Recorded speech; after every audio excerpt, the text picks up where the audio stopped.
Tu es à l'intérieur d'une coquille épaisse, profondément enfouie dans un nid sur une falaise rocheuse. Je te suggère de faire quelques exercices de pompe pendant ce temps, car pour être honnête, les choses vont empirer. Après 45 jours, tu sors enfin de la coquille, mais personne ne fait attention à toi, car tes parents ont une sérieuse dispute sur qui doit aller chercher de la nourriture pour le nid. Maintenant, tu n'es qu'une petite boule de plume douce, avec de grands yeux et un appétit encore plus grand. Après un peu de négociation, nous découvrons que c'est au tour du père d'apporter de la nourriture aujourd'hui. Il te propose tendrement un peu de viande semi-digérée après l'avoir mâchée. Ne t'inquiète pas, tu t'habitueras à ces choses dégoûtantes. Tu commences à observer tes parents, apprenant de leurs mouvements et de leurs techniques de chasse. Oh, tu as un frère, un compagnon de nid qui est sorti de l'œuf peu après toi. Le meilleur dans tout ça, c'est que vous devrez vous battre pour chaque morceau de nourriture que vos parents apportent au nid. Ils observent tout le spectacle comme si c'était la meilleure émission de divertissement en prime time. La bagarre continue jusqu'à ce que l'un de vous gagne. Après avoir remporté ce combat à plumes, vos parents pourraient même le célébrer. Quelle famille merveilleuse! Un mois passe et tu grandis vite.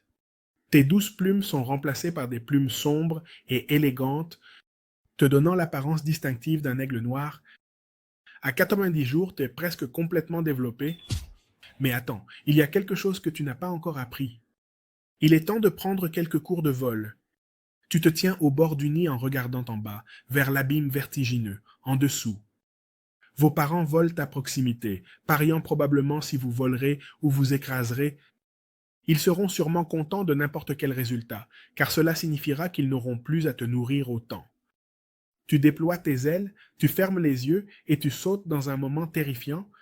Tu es en train de tomber, alors tes instincts s'activent et tes ailes attrapent l'air. Peut-être qu'on aurait dû déplacer cet arbre un peu. Tu essayes à nouveau et tu échoues encore. Après une série d'essais, tu commences à maîtriser le vol. Tu apprends à lire les courants d'air et à les utiliser pour t'élever plus haut.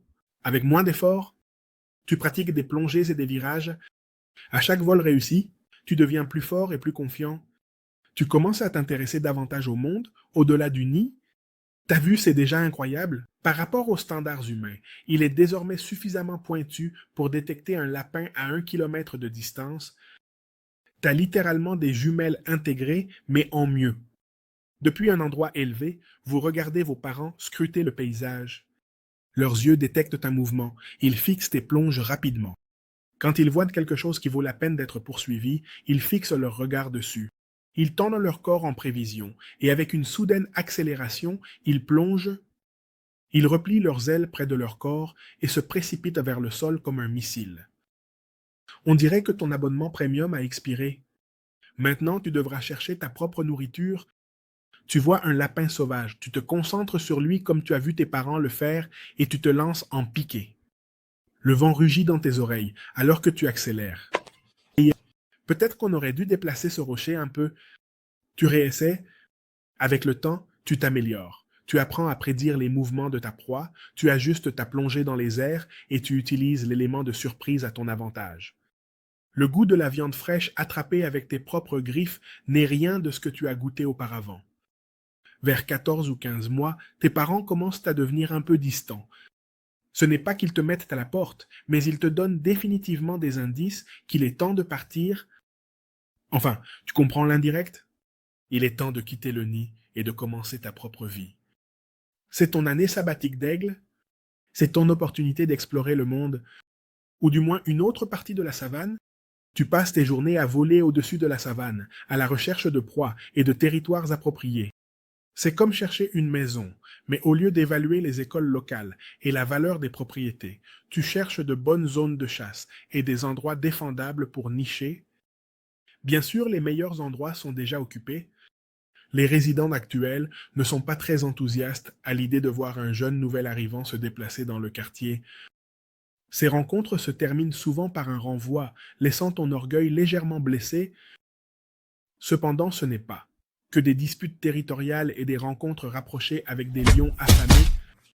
Il y a aussi des moments de pure joie, le plaisir de prendre un courant thermique s'élevant de plus en plus jusqu'à ce que le monde en dessous disparaisse. On dirait un mosaïque de patchworks, de couleurs. Certains animaux au sol se retrouvent soudainement à voler dans le ciel, profitant d'une vue spectaculaire avant d'être mangés. C'est généreux de ta part. Maîtrisez-vous l'art de la chasse, abattant une proie avec une précision qui rendrait vos parents fiers s'ils n'étaient pas trop occupés. Profitant de leur nid vide pour le remarquer. Autour de ta 4e ou 5e année, quelque chose change. Le printemps arrivait, et soudain, tu vois d'autres aigles noirs d'une manière complètement nouvelle. C'est la saison des amours, et tu ressens l'envie de fonder une famille. Trouver un partenaire n'est pas aussi simple que d'utiliser des phrases de drague. C'est une danse compliquée d'exhibition aérienne et de cadeaux. Parce que rien ne dit « je t'aime » comme un gerbier fraîchement marié. Après plusieurs tentatives ratées et des rencontres gênantes, tu trouves enfin ton partenaire idéal. Ensemble, vous construisez un nid. Eh bien, plutôt, ils en volent un et y ajoutent quelques brindilles. La première saison de reproduction est une expérience d'apprentissage. Toi et ton partenaire vous relayez pour couver les œufs, vous vous passez le relais pour sortir chasser.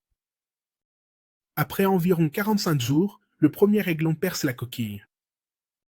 Vous le regardez, cette petite créature duveteuse, ressentant un mélange d'émotions.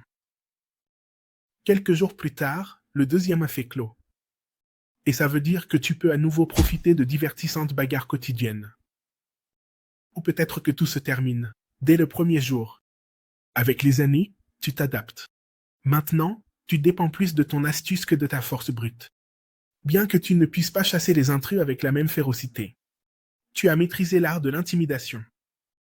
Pourquoi dépenser de l'énergie dans un combat quand tu peux gagner avec un regard menaçant ou un vol intimidant?